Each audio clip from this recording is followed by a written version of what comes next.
नमस्कार दोस्तों, welcome to my YouTube channel NJJCC पर आपका स्वागत है। आज हम लोग यूरोप में राष्ट्रवाद के प्रमुख ऑब्जेक्टिव को देखेंगे और इसमें वैसे ऑब्जेक्टिव को रखा गया है दोस्तों जो केवल बिहार बोर्ड में पूछा है।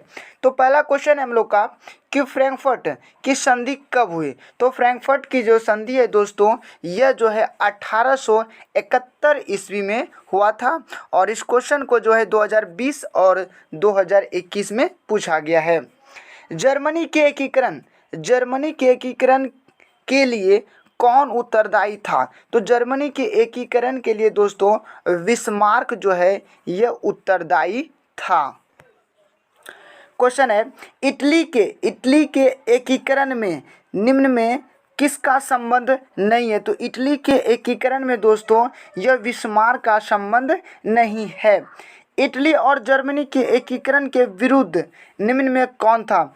इटली और जर्मनी के एकीकरण के जो विरुद्ध में था दोस्तों यह ऑस्ट्रिया था। इटली और जर्मनी के एकीकरण के विरोध में यह भी क्वेश्चन 2021 में पूछा गया है। जर्मनी के एकीकरण का प्रमुख वास्तुकार कौन थे। तो जर्मनी के एकीकरण का दोस्तों प्रमुख वास्तुकार जो था यह बिस्मार्क था और इस क्वेश्चन को भी 2021 में पूछा गया है। 1871 में कौन सी संधि की गई थी। तो 1871 में दोस्तों फ्रैंकफर्ट की संधि की गई थी। उसके बाद हम लोग का क्वेश्चन है फ्रेंड्स कि 1830 की क्रांति के बाद फ्रांस में किस प्रकार की शासन व्यवस्था स्थापित हुआ। जो 1830 ईस्वी में क्रांति हुआ था दोस्तों वह जो है फ्रांस में, इसके बाद जो है फ्रांस में किस तरह की शासन व्यवस्था जो है स्थापित हुआ। तो संवैधानिक राजतंत्र की स्थापना हुआ। रक्त एवं लौह की नीति का अवलंबन किसने किया था। रक्त और लौह की नीति जो दोस्तों किसने अपनाया था। तो यह बिस्मार्क ने अपनाया था और इस क्वेश्चन को 2020, 2017 और 2011 में पूछा गया है। वियना कांग्रेस कब हुआ था। तो वियना कांग्रेस दोस्तों यह जो हुआ था 1815 ईस्वी में हुआ था और इस क्वेश्चन को भी 2020 में पूछा गया है। उसके बाद हम लोग का क्वेश्चन है मार्टिन लूथर कौन थे। तो मार्टिन लूथर दोस्तों यह एक समाज सुधारक था और इस क्वेश्चन को भी 2020 में पूछा गया। काउंट काबूर को विक्टर एमुनेल ने किस पद पर नियुक्त किया। तो काउंट काबूर को दोस्तों विक्टर एमुनिएल ने जो है वह प्रधानमंत्री के पद पर दोस्तों नियुक्त किया था। क्वेश्चन हम लोग का दोस्तों कि गैरीबाल्डी पेशे से क्या था। गैरीबाल्डी पेशे से क्या था। तो दोस्तों गैरीबाल्डी पेशे से जो है नाविक था और इस क्वेश्चन को 2019, 14 और 2012 में पूछा गया है। यूरोप का मरीज किसे कहा जाता था। तो यूरोप का मरीज दोस्तों तुर्की को कहा जाता था। उसके बाद हम लोग का क्वेश्चन है कि यंग यूरोप या यंग इटली की स्थापना किसने की थी। तो दोस्तों यह मेजनी ने क्या था यंग यूरोप या यंग इटली की स्थापना और इस क्वेश्चन को भी 2019 में पूछा है। किस युद्ध के बाद जर्मनी का एकीकरण दोस्तों पूरा हुआ। तो सेडान युद्ध के बाद जर्मनी का एकीकरण दोस्तों पूरा हुआ।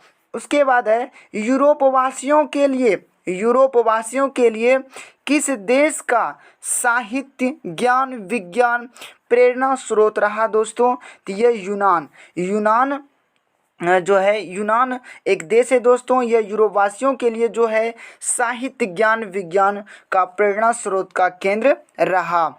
उसके बाद हम लोग का क्वेश्चन है दोस्तों कि इटली एवं जर्मनी वर्तमान किस महादेश के अंतर्गत आते हैं। तो इटली और जर्मनी दोस्तों वर्तमान में जो है यूरोप महादेश के अंतर्गत आते हैं।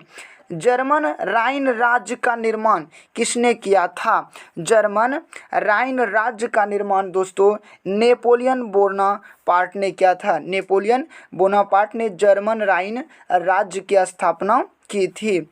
उसके बाद हम लोग का क्वेश्चन है फ्रेंड्स कि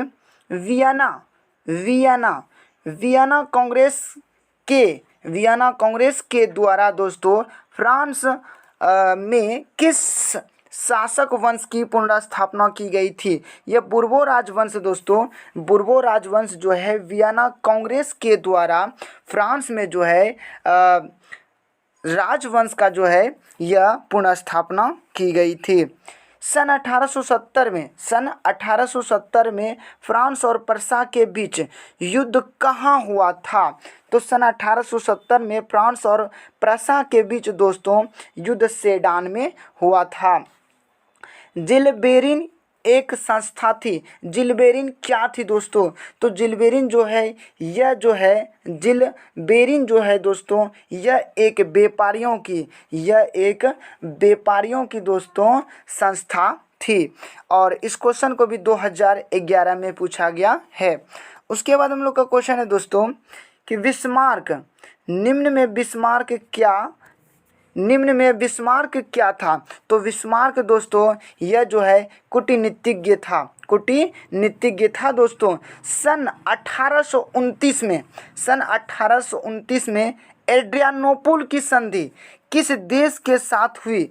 तो दोस्तों यह तुर्की के साथ जो है एड्रियानोपुल की संधि जो है हुई। इटली एवं जर्मनी के एकीकरण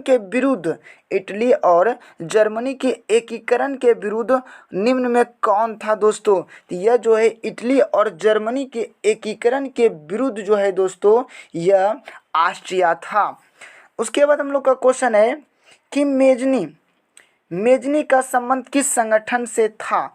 तो मेजनी का संबंध दोस्तों कार्बोनरी संगठन से था। उसके बाद हम लोग का क्वेश्चन है दोस्तों कि सन 1789 की जो फ्रांस की क्रांति हुई थी 1789 की जो फ्रांस की क्रांति हुई थी उस समय जो है किस राजवंश का शासन था?